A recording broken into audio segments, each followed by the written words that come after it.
அதிமுகனுடைய செங்கோட்டையின் அணி நீ ஒன்று கிரியேட் பண்ணி அந்த அணி தலைமையில் ஒரு 20-22 எம்எல்ஏகள்லாம் சேர்ந்து தனியாக அவங்க வராங்க, முன்னாள் அமைச்சர்கள் எல்லாம் அதில் வராங்க, வந்து நேரே போய் பாஜக கூட கூட்டணி வைக்காங்கன்னா பாஜக கூட்டணி வலுப்பட்டு போயிடும். பேச்சுவார்த்தை நடத்துனாங்க சார், ஒன்றும் நடக்கலை. அவரை சமாதானப்படுத்தக்கூடிய முயற்சி பண்ணி பார்த்தாங்க. ஏன்னா அது எக்ஸ்ட்ரீம் லெவலில் போன பிறகு தான் அதே பொங்கி வெடிக்க ஆரம்பிச்சிது. அதை அப்படி பஸ்ட் அவுட் ஆகி போகும்போது அதை தடுக்க முடியலை. என்னமோ ஒன்றும் பேச்சுக்கு இடம் இல்லைங்கிற சூழ்நிலை வந்தனால அவருக்கு மேலே சேட்டவாரி பூசக்கூடிய வேலையை செய்திருக்காங்க. இது வழக்கமாக நடக்கிற விஷயம்தான். செங்கோட்டையின் மேலே என்ன சேட்டவாரி பூசினாலும் அவரை பற்றி எல்லாத்துக்கும் தெரியும். எடப்பாடி பழனிசாமிக்கு நேர் எதிரி இப்போ யாரும் இருக்கா? அண்ணாமலை தான் இருக்காரு, ஸ்டாலின் கிடையாது. ஸ்டாலின் வந்து பங்காளி. தொடர்ந்து ஒரு 11 தடவை தோத்துக்கிட்டே வரும்போது அதை எப்படி கட்சியில் உள்ள இருக்கணும்னு யோசிக்க தானே செய்வாங்க. இவர் தலைமையேற்ற பிறகு ஒரு தேர்தலில் கூட வெற்றி பெறலையா ராஜா? அவரை கூட என்ன ராசி இல்லாத ஒரு ஆளுங்கிற மாதிரி வராதா? திறமை இல்லாத ஒரு ஆளு, கட்சியை வழிநடத்த லாய்க்கு இல்லாத ஒரு ஆளுன்னு வராதா? அதுதான் இப்ப நடந்துட்டு இருக்கு.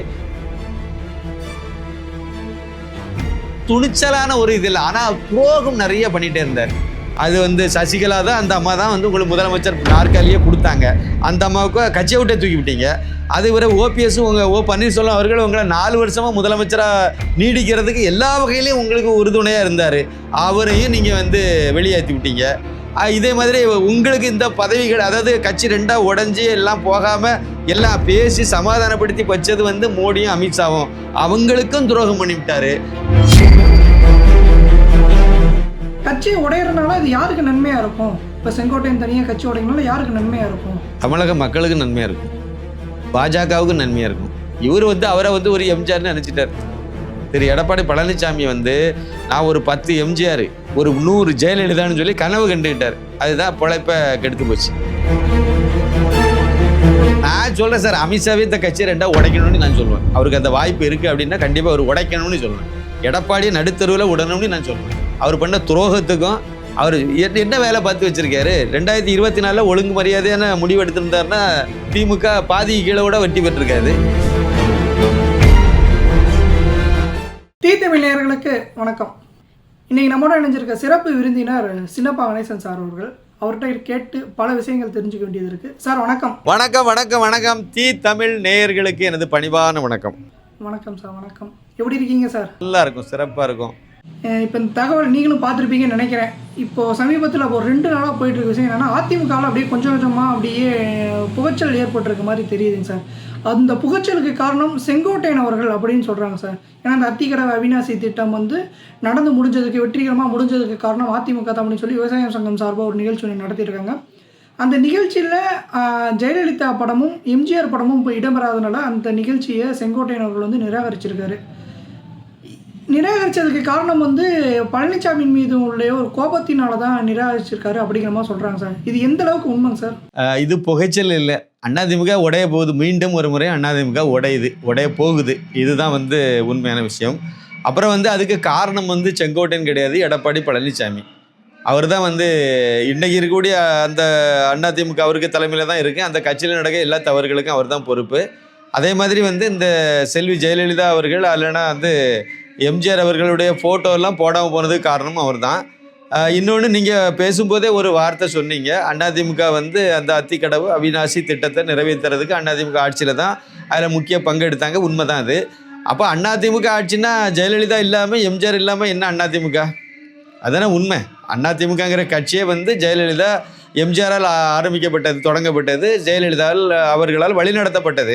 அப்போ இவங்க இன்னொன்று அத்திக்கடவு அவிநாசி திட்டத்தை வந்து நடைமுறைப்படுத்தினதே ஜெயலலிதா தான். அந்த அம்மா தான் வந்து அதை நடைமுறைப்படுத்தினாங்க. அப்போ அந்த அம்மாவுக்கு சேர்த்து தானே. அப்படி நீங்கள் எடுத்தால் கூட பாராட்டு நடத்தினப்ப என்ன தெரியுமா காரணம் சொன்னாங்க? இதுக்கு வந்து அதுக்கு இவரை வந்து புறக்கணிச்சிட்டாங்க. ஏற்கனவே புறக்கணிச்சு தான் வச்சுருக்காங்க சார். அதாவது செங்கோட்டையனை பொறுத்த வரைக்கும் நீங்கள் அவருடைய தனிப்பட்ட முறையில் ஒரு விஷயத்தை நீங்கள் பார்க்கணும். ஒன்று வந்து அவர் அந்த அதாவது கோபிச்செட்டிப்பாளையம், ஈரோடு இந்த பகுதியில் அவர் ஒரு நல்ல அதிமுகவில் ஒரு பெரிய முக்கியமான செல்வாக்கு உள்ள ஒரு முகமாக அவர் இருக்கார். அந்த நபர் அப்படி இருக்கார். அது ஒரு முதல் பாயிண்ட். 2வது, திரு எம்ஜி ராமச்சந்திரன் அவர்கள் அதிமுகங்கிற கட்சியை தனியாக ஆரம்பித்து தேர்தலை சந்தித்த 1977 ஒரு எம்எல்ஏ இருக்கார். அது ஒரு முக்கியமான ஒரு விஷயம். செங்கோட்டையன் வந்து வேற ஒவ்வொரு ஊராக ஒவ்வொரு கட்சிக்காக தாவிடலன்னு தெரியலை. அவர் அதிலே இருக்காரு. அதே மாதிரி தொடர்ந்து எம்எல்ஏவும் இருக்கிறார். அது ஒரு முக்கியமான ஒரு விஷயம். அப்படி 77லேருந்து எம்எல்ஏ இருக்க ஒரு சீனியர், கிட்டத்தட்ட ஒரு 48-50 வருஷமா அவர் வந்து அதிமுகவில் தொடர்ந்து, அதிமுக தொடக்க காலத்திலேருந்தே பயணப்பட்டுட்டு இருக்கார். இன்னும் சொல்ல போனீங்கன்னா தங்கமணி, வேலுமணி, அது ஒரு எடப்பாடி பழனிசாமி, இவங்களுக்கெல்லாம் சீனியர் திரு செங்கோட்டையன் அவர்கள். இது ஒரு முக்கியமான பாயிண்ட் இருக்குது. அப்படிப்பட்ட அவரை சமீப காலமாக அப்படியே டம்மி பண்ணி ஒதுக்கி, ஏதோ அவரும் பொறுக்கிறது வரைக்கும் பொறுத்து போனார். அவர் எல்லைக்கு மேலே அவருக்கு அவரால் அதை ஜீரணிக்க முடியல, ஏற்றுக்க முடியல. அதனுடைய வெளிப்பாடு தான் இப்போ அதை வெளிப்படுச்சு. ஏன்னா இவர் செங்கோட்டையன் அப்படிங்கிறது பொதுவாக எந்த ஒரு சச்சரவுக்கும் சரி, அந்த ஒரு பெரிய பெரிய விஷயங்களுக்கு இவர் தீனி போட்டு வளர்க்க மாட்டார் அப்படின்னு அதிமுக சார்பே சொல்லுவாங்க. அவரே இப்போ குதிச்சு எழுந்திருக்காருன்னா கண்டிப்பாக அதிமுக ஏதோ ஒரு பிரச்சனை இருக்க மாதிரி தானே இது தெரியுது. கண்டிப்பாக ஒரு பிரச்சனை இல்லை. அவங்க வந்து முக்கியமாக வந்து தலைமை வந்து சரியில்லைங்கிறத எல்லாருமே ஏற்றுக்கிட்டாங்க. சரியில்லை, எடப்பாடி பழனிசாமி அவர்கள் தலைமை வந்து அதிமுகவினுடைய அவர் தலைவராக பொதுச் செயலாளராக பதவியேற்றது வந்து யாருக்குமே அதில் உடன்பாடு இல்லை. அது பப்ளிக் ஏற்றுக்கலை. பொதுமக்கள்னு ஒருத்தங்க இருக்காங்கல்ல, எந்த கட்சியும் சாராதவங்க இருக்காங்கல்ல, அவங்களால அதை வந்து ஏற்றுக்க முடியலை. அவர் ஒரு கரிஸ்மாட்டிக் லீடர் கிடையாது, ஒரு தெளிவான ஆள் கிடையாது, ஒரு துணிச்சலான ஆளும் நபரும் கிடையாது. அதாவது அதுக்கு முக்கிய காரணம் வந்து இவர் வந்து 4 வருஷம் முதலமைச்சராக இருந்திருக்கார். 4 வருடங்கள் வந்து அவருக்கு கிடைச்ச ஒரு மிகப்பெரிய கிஃப்ட்டு. திரு எடப்பாடி பழனிசாமி முதலமைச்சராக இருந்தார். என்ன பண்ணார் சொல்லுங்கள்? இந்த அத்திக்கடவு அவிநாசி திட்டத்தை வந்து அதுவும் இவராக கொண்டு வந்ததில்லை, ஜெயலலிதா அந்த அம்மா கொண்டு வந்தது. அதை வந்து நிறைவேற்றுறதுக்கு இவரும் பாடுபட்டார், முடிக்கலை. அதை கூட முடிக்கலை. 4 வருஷம் உங்களுக்கு அவகாசம் இருந்துச்சு, அதில் கொஞ்சம் துரிதப்படுத்தி முடிக்கணுன்னா கூட அதையும் நீங்கள் பண்ணலை. மற்றபடி என்ன பண்ணுனீங்க அப்படின்னு பார்த்தா எதுவுமே பண்ணலை. ஒரு போல்டான ஆள், இரும்பு பெண்மணின்னு சொல்லி அந்த அம்மாவுக்கு பின்னாடி நீங்கள் வந்திருக்கீங்க.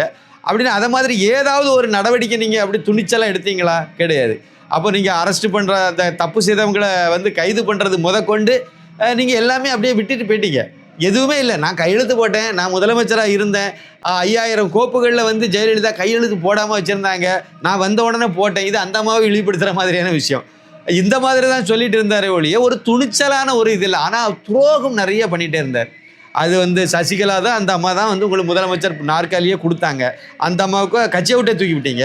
அது வரை ஓபிஎஸும் உங்கள் பன்னீர்செல்வம் அவர்கள் உங்களை 4 வருஷமாக முதலமைச்சராக நீடிக்கிறதுக்கு எல்லா வகையிலையும் உங்களுக்கு உறுதுணையாக இருந்தார். அவரையும் நீங்கள் வந்து வெளியேற்றி விட்டீங்க. இதே மாதிரி உங்களுக்கு இந்த பதவிகள், அதாவது கட்சி 2ஆக உடஞ்சி எல்லாம் போகாமல் எல்லாம் பேசி சமாதானப்படுத்தி வச்சது வந்து மோடியும் அமித்ஷாவும், அவங்களுக்கும் துரோகம் பண்ணிவிட்டார். அப்படி ஒரு துரோக சரித்திரம் தான் எடப்பாடிக்கு இருக்குது. அதனால் இவர் நல்லவர் கிடையாது அடிப்படையில். இவர் ஒரு சத்யராஜ், அந்த இதில் வர அமைதிப்படை சத்யராஜ் கேரக்டர் தான் இது, அமாவாசை கேரக்டர் தான் இது. சந்தர்ப்பம் கிடச்சிதுன்னா எதில் வேணாலும் பிரதமரை கூட எட்டி மிதிச்சுட்டு அந்த நாற்காலில் உட்காரணும்னு ஆசைப்படக்கூடிய ஒரு ஆள் தான். அப்படி தான் நம்மளால் அதை பார்க்க முடியுது. அந்த அடிப்படையில் அவர் போயிட்டு இருக்கிறது வந்து எல்லா நேரத்துலையும் அவருக்கு கை கொடுக்காது. அவருக்கு கையில் முதலமைச்சருங்கிற நாற்காலி இருக்கிறது வரைக்கும் எல்லாரும் அமைதியாக இருந்தாங்க. அதுக்கு பிறகு கட்சிக்கு ரெட்டையில் கிடச்சிட்டு இவர் தான் வச்சிருக்காருன்னு சொன்னோட அமைதியாக இருந்தாங்க. ஆனால் தொடர்ந்து ஒரு 11 தடவை தோத்துக்கிட்டே வரும்போது அதை எப்படி கட்சியில் உள்ளே இருக்கணும்னு யோசிக்க தானே செய்வாங்க. இவர் தலைமையேற்ற பிறகு ஒரு தேர்தலில் கூட வெற்றி பெறலையா ராஜா?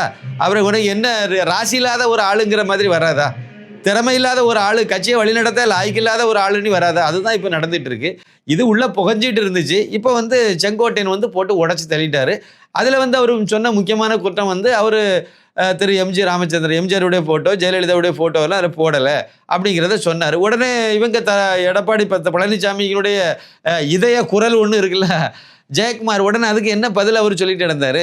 அது வந்து பொதுவான மக்கள் நடத்தின இது. பொதுவான மக்கள்னா யார்? ஆமாம், நிகழ்ச்சியை வந்து பொதுவான மக்களை விவசாயிகள் தானே நடத்தினாங்க. இதே விவசாயிகள் தானே கொங்கு இதில் தஞ்சை பெல்ட்லேயும் இதே தானே பண்ணாங்க. தஞ்சை தரன்லேயும் இதே மாதிரி அங்கே வந்து அதாவது விவசாய மண்டலம்னு சொல்லி இவர் எடப்பாடி பழனிசாமி அறிவித்தார். அதுக்கு ஒரு பாராட்டு விழா நடத்துகிறோம்னு சொல்லி அவங்களும் பண்ணாங்கல்ல. அந்த பாராட்டு விழாவில் என்ன பண்ணாங்க? ஜெயலலிதா ஃபோட்டோ, எம்ஜிஆர் ஃபோட்டோ எல்லாம் வச்சுருந்தாங்கல்ல. சரி, இன்னொன்று அத்திக்கடவு அவிநாசி திட்டத்தை கொண்டு வந்தது யார்? ஜெயலலிதா தானே. அப்போ அவங்க ஃபோட்டோ இதில் வைக்க வேண்டாமா? அது எந்த ஆட்சி? அதிமுக ஆட்சி தானே. அப்போ வந்து எம்ஜிஆர் ஃபோட்டோ இதில் வைக்கிற என்ன தப்பு இருக்குது? இது வந்து விவசாயிகளுக்கு தெரியாதா? ஒன்றும் இல்லைங்க. இவர் வந்து அவரை வந்து ஒரு எம்ஜிஆர்னு நினச்சிட்டார். திரு எடப்பாடி பழனிசாமி வந்து நான் ஒரு 10 எம்ஜிஆர், ஒரு 100 ஜெயலலிதான்னு சொல்லி கனவு கண்டுக்கிட்டார். அதுதான் பொழைப்பை கெடுத்துட்டாது. அதான் இதில் வந்து இதை செங்கோட்டையன் அவர்கள் வந்து இந்த பாயிண்ட்டை தான் அவர் பிடிக்கிறார். அவர் வந்து இந்த காரணத்தினால மட்டுமே தான் அவர் வந்து குரல் கொடுக்குறாருன்னு இல்லை. ரொம்ப வருஷமா, கடந்த சில வருஷமா அவர்கிட்ட மனசுல இருந்த குமறல்களை வந்து வெளியே கொட்டிட்டார். அதாவது ஈரோடு பெல்ட்டில் வந்து பகுதியில் வந்து இன்னொரு விஷயமும் சொல்கிறாங்க. என்ன அப்படின்னா, பாஜகவை கூட்டணியோட சேர்க்கணும். அதேமாதிரி பிரிஞ்சு சென்ற டிடிவி தினகரன், சசிகலா இவங்க எல்லாத்தையும் பிரிஞ்சு சென்ற எல்லாத்தையும் ஒன்றிணைச்சு கட்சியை மறுபடியும் 2026 தேர்தலில் வந்து ஒன்றிணைச்சு மிகப்பெரிய ஒரு சக்தியாக உருவாக்கணும் அப்படின்னு சொல்லி செங்கோட்டையன் சொன்னதாகவும் அவர் அவமானப்படுத்தி வெளியே அனுப்பிட்டதாகவும் பழனிசாமி வந்து அவமானப்படுத்திட்டதாகவும் அந்த மாதிரி தகவலுக்கு அதுக்கு எதிர்வினை ஆற்ற மாதிரி தான் இப்போ ஒரு செங்கோட்டையன் பண்ணிட்டு இருக்காரு அப்படிங்கிற மாதிரி சொல்கிறாங்களே சார். இது வந்து உண்மைதான். எப்படின்னு கேட்டிங்கன்னா, நான் வந்து இதை பல தடவை நம்மளே பேசியிருக்கோம். இதெல்லாம் எப்படின்னா, அதிமுகங்கிற கட்சியை வந்து வலுப்படுத்தினா தான் அதுக்கு சக்தி கிடைக்கும். இப்போ அது வந்து தேஞ்சு கரைஞ்சி போய் இருக்குது. இதை வலுப்படுத்தணும் அப்படின்னா அந்த பிரிஞ்சு போன தலைவர்களெல்லாம் ஒரு சேர்க்கணும். அதை ஓ பன்னீர்செல்வம், அப்புறம் செல்வி இவங்க திருமதி சசிகலா, அப்புறம் வந்து டிடிவி தினகரன், இவங்கெல்லாம் ஒன்று சேர்த்து உள்ளால கொண்டு வந்துட்டிங்கன்னா நீங்கள் சக்தி வாய்ந்த கட்சின்னு ஆகிடும். மக்களுக்கும் வந்து இதிலிருந்து அண்ணாமலை பக்கம் வந்து அண்ணாமலை பக்கம் போனவங்களை தவிர மிச்சம் இருக்கக்கூடியவங்களாவது வந்து அதிமுகங்கிற அடிப்படையில் பழையபடி ஒன்று சேருவாங்க. அப்படி ஒன்று சேரும்போது இது பலம் வாய்ந்த கட்சியாக மாறும். அப்போ நீங்கள் வந்து ஒரு கூட்டணியில் நீங்கள் திரு எடப்பாடி பழனிசாமி அவர்கள் வந்து அண்ணாமலை கூடவே ஒரு கூட்டணி பேச்சுவார்த்தை பேரம் பேசுகிறாருன்னு வச்சுடுவோமே. நாங்கள் பழைய கட்சி கிடையாது, இப்போ சக்தி வாய்ந்த கட்சி ஆகிட்டோம், அதனால் நாங்கள் இவ்வளோ இடத்துல போட்டி போடுறோம், நீங்கள் இவ்வளோ இடத்துல போடுங்கன்னு ஒரு பேரம் பேச முடியும். இப்போ இதை எந்த மூஞ்சி வச்சுட்டு பேசுவார்? இப்போ எந்த கட்சி நம்பி கூட்டணிக்கு வரும்? எடப்பாடி பழனிசாமி ஒரு கட்சியும் வரமாட்டேன்ட்டேன். இவர் வந்து திருமாவளவன் வருவார், அவர் வருவார், இவர் வருவார், அப்படி தான் சொல்லிட்டு இருந்தாங்களே ஒழிய யாருமே வரலையே. 2024 பாராளுமன்ற தேர்தலில் தேமுதிகவை மட்டும் நீங்கள் வச்சுருந்தீங்க. அது என்னது மேல் சபை எம்பி தாரேன்னு சொல்லி ஏமாற்றி அவங்களுக்கும் துரோகம் பண்ணி விட்டாச்சு. இன்னும் ஒரு சில நாட்களில் வந்து மேல் சபை எம்பி காலி ஆகுது. அதில் பாருங்க கொடுக்க மாட்டார் எடப்பாடி பழனிசாமி. அதில் தெளிவாக இருப்பார். அவர் வந்து யாருக்கும் கிடைக்காம வேணால் போகமே ஒழிய அவர் வந்து தேமுதிகவுக்கு அந்த சீட்டை வந்து பேசினபடி நடக்க மாட்டார் சார். அப்போ ஒரு நம்பிக்கை இல்லாத ஒரு தலைவராக தானே இருக்கார். அவர் சொன்னபடி அந்த வாக்குறுதிப்படி அவர் நடந்ததா கிடையாது. அது எடப்பாடி பழனிசாமி அவர்கள் ஓ பன்னீர்செல்வத்துக்கும் அப்படி நடந்தது இல்லை. செல்வி இவங்க திருமதி சசிகலா வந்து முதலமைச்சர் நாற்காலியை விட்டு கொடுத்துட்டு போனாங்கல்ல, அவங்ககிட்டையும் வாக்குறுதிப்படி நடந்தது கிடையாது. மோடிக்கிட்டையும் நடந்தது கிடையாது, அமித்ஷாட்டையும் நடந்தது கிடையாது. அப்புறம் எவர்கிட்ட இவர் நடப்பார்? அதனால் இவருடைய நிலவரம் இதுதான். இப்போ இவர் திரு செங்கோட்டையன் அவர்கள் வந்து எடுத்த முன்னெடுப்பு கரெக்டு. அது அவர் மட்டும் கிடையாது, கோகுல இந்திரா, இன்னும் பல தலைவர்கள், மூத்த முன்னணி தலைவர்கள் எல்லாமே வந்து கட்சியை பலப்படுத்தினாதான் இனிமே அடுத்த தேர்தல்களில் நம்ம ஜெயிக்க முடியுங்கிறத அவங்க சொன்னாங்க. கட்சிக்கு நல்ல யோசனை சொன்னால் இவர் எப்படி ஏற்றுக்குவார்? ஏன்னா இவருக்கு வந்து சரி, அதாவது ஒருத்தருக்கு வந்து நல்ல நேரம் வருது அப்படின்னா, நல்ல நேரம் ஸ்டார்ட் ஆகிட்டு அப்படின்னா இவர் கூட இருக்கக்கூடிய கெட்டவங்களாம் வெளியே போயிடுவான். அதே மாதிரி எங்கேயோ இருக்கக்கூடிய நல்லவங்களாம் இவர் கூட வந்து சேர்ந்துருவான். அதே மாதிரி ரெண்டாவது இன்னொரு பாயிண்ட் என்னென்னா, நல்லவங்க சொல்லக்கூடிய நல்ல அறிவுரைகள் யார் சொன்னாலும் நல்ல அறிவுரைகள் எல்லாம் இவர் எடுத்துக்குவார், கெட்ட அறிவுரைகள் எல்லாம் விட்டுருவார். இது நல்ல நேரம் வந்துச்சுன்னா. கெட்ட நேரம் எடப்பாடி பழனிசாமிக்கு கெட்ட நேரம் ஆரம்பிச்சிட்டு, ஜோதிட ரீதியாகவும் கெட்ட நேரம் தான். அப்போ அது கெட்ட நேரம் ஆரம்பிக்கும் போது என்ன வேலை பார்க்கும்? நல்லவங்களெல்லாம் வெளியே தள்ளிடுவாங்க, கெட்டவங்களெல்லாம் கூட சேர்த்துக்குவாங்க. நல்ல அறிவுரை கொடுத்ததெல்லாம் ஏற்றுக்க மாட்டாங்க, அதாவது மோசமான அறிவுரை கொடுக்கறதெல்லாம் ஏற்றுக்குவாங்க, அதுபடி செயல்படுவாங்க, அழிஞ்சு போயிடுவாங்க. இது பொதுவான ஒரு லாஜிக். அந்த அடிப்படையில் இப்போ அவர் வந்து நல்லவங்களெல்லாம் பாருங்கள். இவர் செங்கோட்டையனுக்கு மேலே எந்த குற்றச்சாட்டு யாராவது சொல்லியிருக்காங்களா? வேலுமணி, தங்கமணி, மற்றவங்களுக்கு மேலெல்லாம் கூட எல்லாத்துக்கு மேலேயும் இருக்கும் அதிமுகவில். எடப்பாடி பழனிசாமிக்கு மேலே இருக்கும். ஆனால் செங்கோட்டையன் மேலே மட்டும் அந்த இது ஊழல் பண்ணிட்டாரு, இல்லைன்னா அங்கே லஞ்சம் வாங்கிட்டாரு, இல்லை தொண்டர்களுக்கு வந்து மரியாதை கொடுக்கல, அவர் எந்த குற்றச்சாட்டும் அவருக்கு மேலே இருக்காது. அவருக்கு ஏரியாவில் அவர் ராஜாவாக தான் இருக்கார். அவர் வந்து ஆரம்பத்திலேருந்து நீங்கள் பார்த்தீங்கன்னா, ஜிஎஸ் லட்சுமண ஐயர் வந்து கோபிச்செட்டிப்பாளையத்தில் ஒரு சுதந்திர போராட்ட வீரர், ரொம்ப தீண்டாமை ஒழிக்கு மிகப்பெரிய அளவில் பாடுபட்டவர்.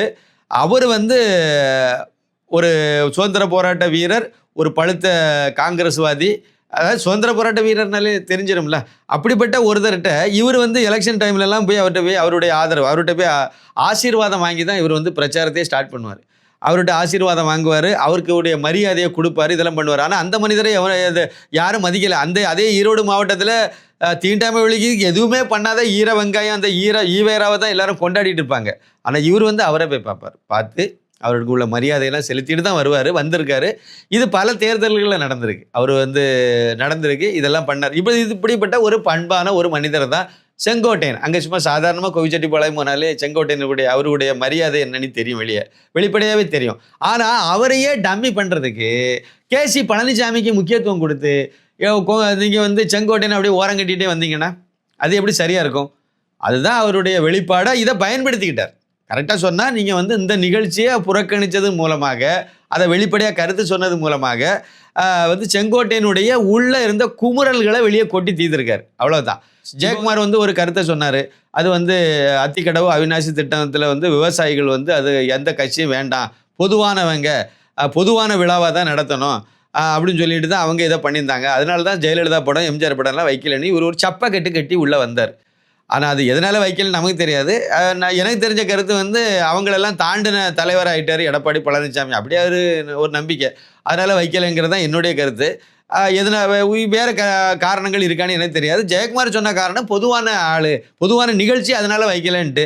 ஆனால் விவசாயிகள் நடத்தின இந்த இது இருந்தால் நீங்கள் அந்த டெல்டா பகுதியில் வந்து நடந்த அந்த விவசாயிகள் அன்னைக்கு பாராட்டு தெரிவித்தாங்கல்ல, அந்த பாராட்டு கூட்டமும் பொதுவானது தானே. அதில் எதுக்கு எம்ஜிஆர் போட்டோ ஜெயலலிதா போட்டோலாம் எப்படி வச்சாங்க அப்படின்னு சொல்லி ஒரு கேள்வியை வந்து செங்கோட்டையன் தரப்பில் இருந்தும் கேட்டிருக்காங்க. அப்போ அன்னைக்கு நடந்தது விவசாய விழா தான், அதுவும் பொதுவான நிகழ்ச்சி தான். ஆனால் அதில் செல்வி ஜெயலலிதா ஃபோட்டோ எம்ஜிஆர் ஃபோட்டோலாம் வச்சுருந்தாங்க. இதுவும் விவசாய நிகழ்ச்சி தான், அத்திக்கடவு அவிநாசி திட்டம். இதில் வந்து அவங்களெல்லாம் புறக்கணிச்சிருக்காங்க. இதை எப்படி ஏற்றுக்க முடியும் அப்படிங்கிற மாதிரி தான் அவங்களோட சமாதானத்துக்கு அவர் வர்ற மாதிரி இல்லை. அதாவது ஒரு லெவல் தாண்டி வந்துட்டார். ஒன்று அவர் சீனியர், எல்லாத்துக்கும் சீனியர், அவருக்குரிய மரியாதையை இவங்க கொடுக்கல. அதை விட முக்கியம் வந்து அவரை ஓரம் கட்டி வைக்க ஆரம்பிச்சிட்டாங்க, ஒதுக்கிட்டாங்க. நீங்கள் சொன்ன இது காரணமாக இருக்கலாம். எல்லா தலைவர்களையும் மூத்தவங்கள கட்சியிலேருந்து பிரிஞ்சு போங்கலாம் நம்ம ஒருங்கிணைஞ்சு ஒன்று சேர்த்தா தான் நல்லா இருக்குங்கிற கருத்தை அவர் முன்னிலைப்படுத்தி அதை வந்து எடப்பாடி பழனிசாமி கிட்ட சொன்னதுலேருந்து வந்த முரண்பாடு இருக்கலாம், அதுலேருந்து ஆரம்பிச்சிருக்கும்னு நினைக்கிறேன். அதனால் அது வந்து எடப்பாடிக்கு அது வந்து இவர் வந்து ஏதோ அவருக்கு துரோகம் பண்ணுறதா நினச்சிட்டு இவரை வந்து உங்களுக்கு யாரை பிடிக்கலனாலும் ஓரம் கட்டிடுவீங்களா, அப்படி ஓரம் கட்டினார். கட்சியை விட்டு கிட்டத்தட்ட நீக்கக்கூடிய நிலைமைக்கு கொண்டு வந்தவொடனே தான் இவர் இப்போ பொங்கி எழுந்திருக்காரு. அடுத்த கட்டமாக என்ன நடக்குங்கிறது தான் ஒரு முக்கியமானது. என்ன சொல்கிறாங்க, 30 எம்எல்ஏக்கள் வந்து இவருக்கு பக்கம் போகிறது தயாராக இருக்காங்க, செங்கோட்டையன் பக்கம் போகிறதுக்கு தயாராக இருக்காங்கிற மாதிரியெல்லாம் வந்து நேற்றுலேருந்தே பேச ஆரம்பிச்சிட்டாங்க. அது ஒரு பக்கம் போயிட்டுருக்கு. ஆனால் 30 தேவையில்லை, ஒரு 21 எம்எல்ஏ வந்தாலே கட்சியில் வந்து 3ல் ஒரு பங்கு வெளியே வந்துடும். கட்சி தாவல் சட்டப்படி அவங்களுடைய எம்எல்ஏ பதவியை பறிக்க முடியாது. பறிச்சாலும் 1 வருஷம் தான் இருக்குது, பறிக்க முடியாது. ஆனால் கட்சி உடஞ்சிரும். கட்சி அப்படி உடஞ்சிதுன்னா அவங்க வந்து கிளைம் பண்ணிடுவாங்க, எங்களுக்கு தான் ரெட்டைலேஷன்னு கேட்பாங்க, இவர் எனக்கு தான் ரெட்டைலேன்னு கேட்பாரு. 2 பேருக்கும் இல்லாமல் போகும், 2 பேரும் தனித்தனி சின்னத்தில் போட்டி விட வேண்டிய சூழ்நிலை வந்துடும். இடைமறிக்கிறதுக்கு மன்னிக்கணும், கட்சி உடையறதுனால இது யாருக்கு நன்மையாக இருக்கும்? இப்போ செங்கோட்டையன் தனியாக கட்சி உடையனால யாருக்கு நன்மையாக இருக்கும்? தமிழக மக்களுக்கு நன்மையாக இருக்கும், பாஜகவுக்கு நன்மையாக இருக்கும், அதான் நன்மையாக இருக்கும். நீங்கள் நினச்சி பாருங்கள், 2 உடஞ்சுன்னா அதோட ஏற்கனவே வலுவிழந்த ஒரு நிலைமையில் இருக்குது இப்போ அதிமுக. அதாவது எடப்பாடி பழனிசாமி தலைமையிலான அதிமுக வலுவிழந்து போய் இருக்குது. அது இன்னமும் பலகீனப்பட்டுச்சுன்னா அது பிரியும் போது அது பிறகு இன்னும் மிச்ச மீதி இருக்கக்கூடியவங்களும் வந்து அதுக்கு பிறகு இவரை நம்ப மாட்டாங்க. இப்போ கூட ஏற்கனவே கொஞ்சம் நம்பி இதை ஒரு 20% அளவுக்கு ஓட்டு போட்டாங்கல்ல கடந்த பாராளுமன்ற தேர்தலில், அது 10% மாறி போயிடும், 10ஓ 8ஓ அந்த மாதிரி போயிடும். ஆனால் இவங்க இன்னொரு அணியை பிரித்து தனியாக போகிறாங்கல்ல, அவங்க தனியாக நிற்க மாட்டாங்க, நின்று வெற்றி பெற முடியாதுன்னு அவங்களுக்கு தெரியும். அதுக்காண்டி திமுக கூட போய் கூட்டணி வைக்க முடியாது, போக மாட்டாங்க. ஆனால் அவங்க எடுக்கக்கூடிய சாய்ஸு கண்டிப்பாக இவருடைய எதிரியார் அண்ணாமலை தான், அண்ணாமலையோட போய் நிற்பாங்க. எடப்பாடி பழனிசாமிக்கு நேர் எதிரி இப்போ யார் இருக்கா, அண்ணாமலை தான் இருக்கார், ஸ்டாலின் கிடையாது. ஸ்டாலின் வந்து பங்காளி எடப்பாடிக்கு. அதனால் எடப்பாடி பழனிசாமி அவர்களை பொறுத்த வரைக்கும் அவருக்கு எதிரி வந்து யாரை பார்க்குறாரு அப்படின்னா அண்ணாமலையை பார்க்குறாரு, அந்த அண்ணாமலை கூட தான் போய் நிற்பாங்க. அப்படின்னா பாஜக அணியில் இன்னும் வலு சேர்ந்துடும். இதுலேருந்து இன்னொரு அணி பிரிஞ்சு போச்சுன்னா அங்கே அதிமுகனுடைய, அதாவது ஓபிஎஸ் ஏற்கனவே அந்த அணியில் இருக்கார், டிடிவி தினகரன் ஏற்கனவே அண்ணாமலை அணியில் தான் இருக்கார், பாஜக அணியில். இதில் இன்னமும் கொங்கு மண்டலத்திலிருந்தும் இன்னும் பல தலைவர்கள் அதிமுகனுடைய மூத்த தலைவர்களும் சேர்ந்து இன்னொரு அணியை தனியாக கட்சியை உடைச்சி இன்னொரு கட்சி பி டீம், இன்னொரு டீமை ஆரம்பித்து அணி அதிமுகனுடைய செங்கோட்டையின் அணின்னு ஒன்று கிரியேட் பண்ணி அந்த அணி தலைமையில் ஒரு 20-22 எம்எல்ஏகள்லாம் சேர்ந்து தனியாக அவங்க வராங்க, முன்னாள் அமைச்சர்கள் எல்லாம் அதில் வராங்க, வந்து நேரே போய் பாஜக கூட கூட்டணி வைக்காங்கன்னா பாஜக கூட்டணி வலுப்பட்டு போயிடும், இன்னும் வலுப்பட்டு போயிடும். அது கூட தேமுதிகவை அங்கே சேர்றதுக்கு வாய்ப்பில் இருக்குது, கண்டிப்பாக சேருவாங்கன்னு நான் நம்புகிறேன். அப்படி வரும்போது வந்து வெற்றி கூட்டணி ஆகி போயிடும். அண்ணாமலை வந்து தமிழகத்தினுடைய முதலமைச்சர் ஆகிறது 100% உறுதி செய்யப்பட்டுரும். அப்போ அது யாருக்கு நல்லது? தமிழக மக்களுக்கு நல்லது. கட்சி உடையாமல் இருந்து இவங்க ஓட்டை பிரித்து பழையபடியும் திமுக ஆட்சிக்கு வரக்கூடிய மாதிரி ஏதோ ஒரு சூழ்நிலை அமைஞ்சு போச்சு அப்படின்னா யாருக்கு கெடுதல்? தமிழக மக்களுக்கு கெடுதல், அவ்வளோதான். ஆனால் எது எப்படி போனாலும் சரி தான், எடப்பாடி பழனிசாமிக்கு நல்ல நேரம் இல்லை, கெட்ட நேரம் ஸ்டார்ட் ஆகி போச்சுது. அதனால் மோசமான இதுதான் அவர் நடவடிக்கை தான் எடுப்பார், மோசமான முடிவுகளை தான் எடுப்பார், அது மோசமான விளைவுகளை தான் கொடுக்கும். அவருக்கும் இல்லை, அவருக்கு மட்டும் இல்லை, அவருக்கு கூட இருக்கக்கூடிய ஜெயக்குமார் உட்பட அனைவருக்குமே இது நடக்க தான் செய்யும், தவிர்க்க முடியாது. அதே மாதிரி சார் செங்கோட்டையன் வந்து பாஜகவோட கைப்பாவையாக செயல்படுறாரு அப்படின்னு சொல்லி அதிமுக, அதாவது இப்போ பழனிசாமி எடப்பாடி பழனிசாமி அவருடைய தரப்பில் இருக்கக்கூடிய சோசியல் மீடியாக்கள் எல்லாமே பாஜகவோட கைப்பாவையாக செயல்படுறாரு, பாஜகவில் போய் அவர் போய் ஜாயின் பண்ண போகிறாரு, அந்த மாதிரி குற்றச்சாட்டுகள்லாம் அவங்க சொல்லிட்டு இருக்காங்களே, இது எந்த அளவுக்கு உண்மை? அது அவர் எங்கே போய் சேர்ந்தா இவங்களுக்கு என்ன கவலை, அவரை தக்க வைக்க முடியலை, அப்புறம் அவர் எங்கே போனேன், இதே ஃபார்முலா, இது வந்து திமுக ஃபார்முலா, திமுகவும் இதே தான் சொல்லிட்டு இருக்கோம்.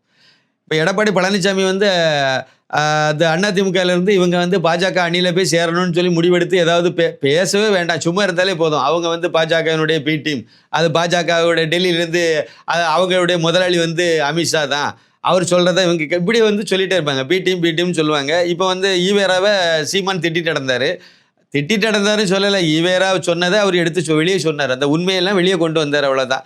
இது வந்து கச்சராஜாவிலேருந்து நிறைய பேர் ஏற்கனவே சொல்லிட்டு இருந்த விஷயங்கள் தான். ஆனால் அவர் ஈவேராவே ஏற்றுக்கொண்ட ஒரு நபர் சொல்லும்போது அது வேல்யூ கொடுத்தல், அதுக்கு அதோடைய இது தன்மை வேறு மாதிரி ஆகிப்போச்சு, அது மக்கள் மத்தியில் விவாத பொருளாக மாறிட்டு. அன்னைக்கு திமுக உடனே என்ன சொன்னாங்க, பாஜகவுடைய பி டீம் சீமான் வந்து சங்கி ஆகிட்டார் அப்படி தான் சொன்னாங்க. அவர் சங்கி ஆனால் கூட அதில் தப்பு கிடையாதுன்னு நான் சொல்லுவேன். ஏன்டா கேட்டிங்கன்னா, அவர் வந்து பாஜக அணிலே போய் கூட்டணி வச்சா கூட அவருக்கு நல்லது தான் அது அமையும், ஒருவேளை அது அப்படி நடந்தால் கூட அதனால திமுக ஏன் கவலைப்படணும், உங்களுக்கு தான் பெரிய கூட்டணி வச்சுருக்கீங்க, அதை கூட்டணியை வச்சு கட்டி காப்பாற்றிட்டு போங்கலாம், அடுத்த எலெக்ஷனில் வெற்றி பெறும்னு சொல்கிறீங்க, 200 இடத்துக்கு மேலே வெற்றி பெறும்னு சொல்கிறீங்க, போய் வேலையை பார்க்க வேண்டியது தானே. அப்புறம் நாம் தமிழர் கட்சி எந்த கண்ணியில் போய் கூட்டணியில் போனால் உங்களுக்கு என்ன, இல்லைன்னா எடப்பாடி பழனிசாமி எங்கே போய் கூட்டணிக்கு போனால் என்ன, இதே தான் இவங்களுடைய இதை தான் அவங்க சொல்கிறாங்க. அதிலிருந்து வெளியே போனவங்க வந்து வெளியே போயிட்டாங்கன்னு சொன்னால் எழுதிரி உடனே சேட்டை வாரி பூசணும்ல, அதனால பேச்சுவார்த்தை நடத்துனாங்க சார், ஒன்றும் நடக்கலை. அவரை சமாதானப்படுத்தக்கூடிய முயற்சி பண்ணி பார்த்தாங்க, ஏன்னா அது எக்ஸ்ட்ரீம் லெவலில் போன பிறகு தான் அதே பொங்கி வெடிக்க ஆரம்பிச்சிது. அதை அப்படி பஸ்ட் அவுட் ஆகி போகும்போது அதை தடுக்க முடியலை, என்னமோ ஒன்றும் பேச்சுக்கு இடம் இல்லைங்கிற சூழ்நிலை வந்தனால அவருக்கு மேலே சேட்டை வாரி பூசக்கூடிய வேலையை செய்திருக்காங்க. இது வழக்கமாக நடக்கிற விஷயந்தான். செங்கோட்டையின் மேலே என்ன சேட்டை வாரி பூசினாலும் அவரை பற்றி எல்லாத்துக்கும் தெரியும்ல. மற்றவங்க யாருன்னா வேலுமணி தங்கமணி அப்படி இப்படின்னு சொன்னால் கூட வேறு ஏதாவது ஒரு இது இருக்குது, அப்பவும் கூட அவங்க கட்சியிலேருந்து உடஞ்சி போகிறாங்கன்னா அதுக்கு எப்படி தடுப்பீங்க, அதுக்கு வந்து உடனே பி டீமாக இருந்துட்டு போட்டுமே, ஒன்றும் பிரச்சனை இல்லையே சார். நான் சொல்கிறேன் சார், அமித்ஷாவே இந்த கட்சியை ரெண்டாக உடைக்கணும்னு நான் சொல்லுவேன், அவருக்கு அந்த வாய்ப்பு இருக்குது அப்படின்னா கண்டிப்பாக அவர் உடைக்கணும்னு சொல்லுவேன், எடப்பாடியை நடுத்தருவில் விடணும்னு நான் சொல்லுவேன். அவர் பண்ண துரோகத்துக்கும் அவர் என்ன வேலை பார்த்து வச்சுருக்காரு, 2024 ஒழுங்கு மரியாதையான முடிவு எடுத்திருந்தாருன்னா திமுக பாதி கீழே கூட வெற்றி பெற்றிருக்காது, அதையும் செய்யலை. கடந்த ஈரோடு கிழக்கு சட்டமன்ற தொகுதியில் என்ன தனியாக விடுங்க, நான் தூக்கி நட்டக்குத்தரை நிறுத்திடுவேன்னாரு. ஓ பன்னீர்செல்வம் கையெழுத்து போட்டு அதுக்கு கொடுத்தாரு, அவர் வேட்பாளரை விடலை. இவர் டிடிவி தினகரன் விட்ட வேட்பாளரை வாபஸ் வாங்கிட்டு போனார். பாஜக சரி, இதுக்கு எல்லாமே பேச்சுவார்த்தை நடத்துனது அண்ணாமலை, எல்லாத்தையும் கன்வின்ஸ் பண்ணி காம்ப்ரமைஸ் பண்ணி ஆகி எல்லாமே பண்ணி எல்லாத்தையும் ஓகே பண்ணி இவருக்கு தலைமையில் விட்டாச்சு. அண்ணாமலையை கூட்டிட்டு நின்று ஒரு பிரச்சாரத்துக்கு கூட போகலையா, அவ்வளோ திமிரு கொழுப்பு தானே இது எடப்பாடி பழனிசாமிக்கு. கடைசியில் என்ன ஆகி போச்சு, அவருக்கு ஏரியா, நான் வந்து இங்கே ஒவ்வொரு பூத்தும் இதில் இருக்குது எல்லாமே எனக்கு தெரியும், இதெல்லாம் சொல்லிட்டு நடந்தார். என்ன ஆகி போச்சு, இது அசிங்கப்பட்டு தோக்கலை போன எலெக்ஷனில், அதே தான் அதான் இவருடைய இது. அதனால் இவர் வந்து என்னை பொறுத்த வரைக்கும் அந்த தமிழர்களுக்கு நல்லதாக அமையணும்னா அதிமுக உடையிறது தவிக்க முடியும், மீண்டும் ஒரு முறை உடையிறது நல்லது. அதனால் அதை வரவேற்கத்தக்க ஒரு விஷயம். உடையிற அந்த பிரிவு இன்னொன்று அணி இருக்குது பார்த்தீங்களா, அந்த அணி வந்து பாஜக அணியில் போய் தான் சேரும், கூட்டணி வைக்கும், அங்கே போய் தான் வைக்கணும், வச்சாதான் நல்லது. அவங்க திருப்பி திமுக கூட போய் சேர்றதுக்கு அது பிரயோஜனம் இல்லாத இதுதான். அந்த அடிப்படையில் பார்க்கும்போது இப்போ இருக்கையில் இது சாத்தியக்கூறுகள்னு நீங்கள் அனலைஸ் பண்ணினீங்க அப்படின்னா கட்சி உடையதுக்கு வாய்ப்பு இருக்குது. அப்படி உடையும் பட்சத்தில் அந்த அணி வந்து செங்கோட்டையின் தலைமையில் செங்கோட்டை இயங்குறதுக்கு இப்போ வாய்ப்பு. ஏன்னா அவர் தான் மூத்த தலைவர், அவர் தான் வந்து நல்ல பேரோடு இருக்கார், அது ஒரு முக்கியமானது. மக்கள்கிட்ட போய் நிற்கணும்ல, ஓட்டு கேட்க போகணும்ல, அப்போ மக்கள்கிட்ட போகும்போது ஒரு நல்ல பேர் இமேஜ் வேணும். அந்த இமேஜ் வந்து எடப்பாடி பழனிசாமியை விட செங்கோட்டையனுக்கு கூடுதலாக இருக்குது. அதனால் அவர் வந்து இன்னொன்று, அவர் இப்போ எம்ஜிஆர் காலத்து ஆள், அப்போ இருந்தே வந்து இருக்கார். அவர் ஒரு மூத்த அமைச்சரும் கூட, மூத்த ஒரு தலைவரும் கூட அந்த கட்சியில். அதனால் அவருக்கு தலைமையில் இயங்கிறத தொண்டர்களே ஏற்றுக்குவாங்க, தொண்டர்கள் பொதுமக்கள் யாராக இருந்தாலும் ஏற்றுக்குவாங்க. ஏன்னா அவருக்கு மேலே கெட்ட பேர் இல்லைங்கிறது ஒரு முக்கியமான விஷயமா இருக்குது. அதே மாதிரி எல்லா கட்சியினுடைய அடிப்படையில் சாதாரண தொண்டர்கள் கூட நல்ல முக்கியத்துவம் கொடுத்து மரியாதை கொடுத்து அவங்க பிரச்சனையும் அவர் கவனத்தில் எடுத்து செய்யக்கூடிய ஒரு ஆளாக இருக்கார். அப்படியெல்லாம் பல நல்ல குணங்கள் அவர்கிட்ட இருக்கிறதுனால நிச்சயமாக அதுக்கு சாத்தியக்கூறுகள் அதிகம். அவருக்கு தலைமையில் அந்த அணி இயங்குங்கிறது தான் என்னுடைய கருத்து. பல தகவல்கள் நம்ம நேரோட பயந்துக்கிட்டீங்க, உங்களுடைய நேரத்தை ஒதுக்கி நம்மளுக்கு கொடுத்து ரொம்ப நன்றிங்க சார். மிக்க நன்றி, வணக்கம்.